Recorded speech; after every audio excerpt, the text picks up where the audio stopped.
In today's world where there is such an onslaught of sounds and colors and visuals upon our senses, in the sense, if you were here 100 years ago,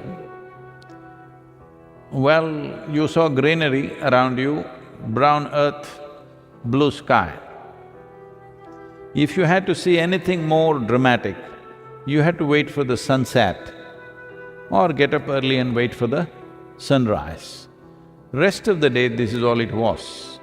Now it's not like that. If you turn on your television, colors are going on all the time, or if you just open your phone, whole cosmos is happening there, or just about anything that you want to see is there. So the amount of visual input and the audio input is so heavy today that turning inward looks like a very remote thing for most people. In yoga, there is a dimension in the Ashtanga yoga. Well, Ashtanga yoga, as some people think, is not a brand. Ashtanga means eight-limbed yoga. There are 8 limbs to yoga. One of the limbs is Pratyahara. Pratyahara means taking your sensory engagement from the outside world and put it inside. In today's world, people cannot even comprehend what that is. Well, many of you who've been through periods of sadhana have experienced this. Well, even before things happened with me, when I went away into forests, just to enjoy the forest and just to walk, for weeks on end when I just walked by myself in the jungles, I just realized that just not seeing human faces for a few weeks does something to you which is incredible. There were wild animals, but there were no human faces for weeks on end. Well, I noticed something very, very different in my system, a kind of energy and exuberance which was kind of, making me walk a few inches above the ground kind of feeling. Though mostly these weeks I was largely starved, but still I was energized in such a way that I would be walking almost few inches above the ground, that kind of feeling. And I realized it is… when I look at trees, animals, the engagement was one kind, it's just looking at it, appreciating it, or simply looking at it for what it is. But when you look at human faces, knowingly, unknowingly, there is a certain amount of transaction happening. Like, dislike, approval, disapproval, so many things are happening, you don't even have to participate in it. If you just look at someone, it just happens. So it is from then that I started kind of closing my eyes more and more, because if I just close my eyes for hours on end in a day, consciously closing your eyes, not sleeping, you will see there is a new dimension of energy available to you. This is what Pratyahara means, that you took away the sensory engagement with the world and turned it inward.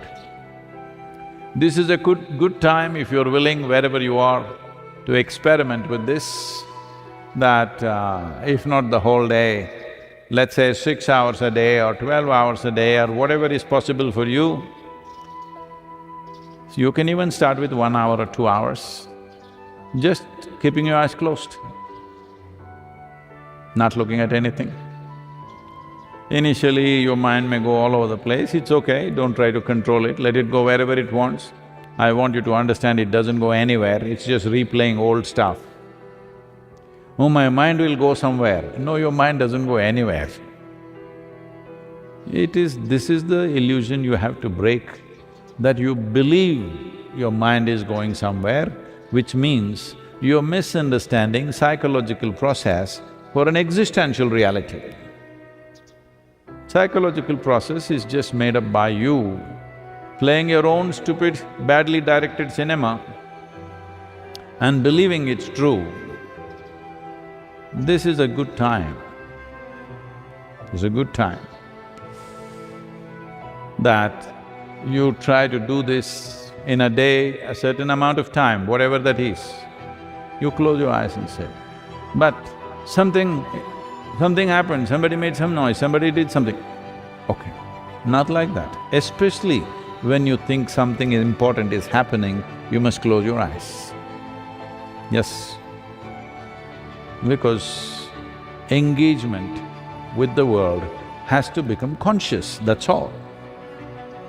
If engagement with the world is conscious, however much you are engaged with the world, it doesn't leave you, disturbed or freaked out. When your engagement is compulsive and reactionary, then you will see smallest things are throwing people off. Most human beings just earning a living, raising a family, dying one day. For this, how much turmoil people are going through is unbelievable. It's not even fair. Just to do simple things that every other creature is doing, this is because their engagement with the world is compulsive, not conscious. This is a good time for you to experiment with this, that you bring some Pratyahara into your life.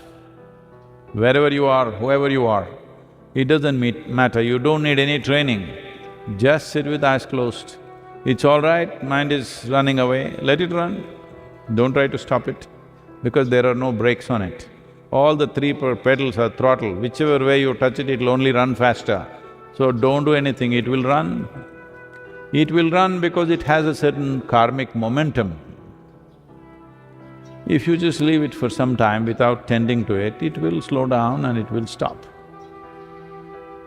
Do not worry about stopping the mind, not stopping the mind. All I am saying is, do not engage with the outside world for whatever number of hours that you can. Start with an hour, push it to 6 to 12 hours a day.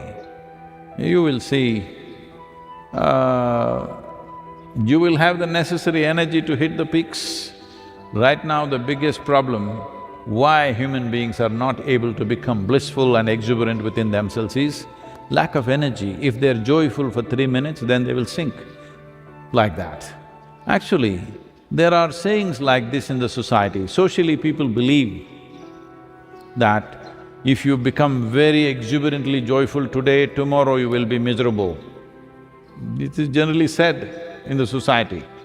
Don't be so happy because tomorrow you will become miserable. Because their batteries are like that today if they are very exuberant, tomorrow it'll become depressed. So, Pratyahara is a key element to create that kind of an energy system which can take any experience of life in its stride and doesn't put you down. Good time to turn to Pratyahara.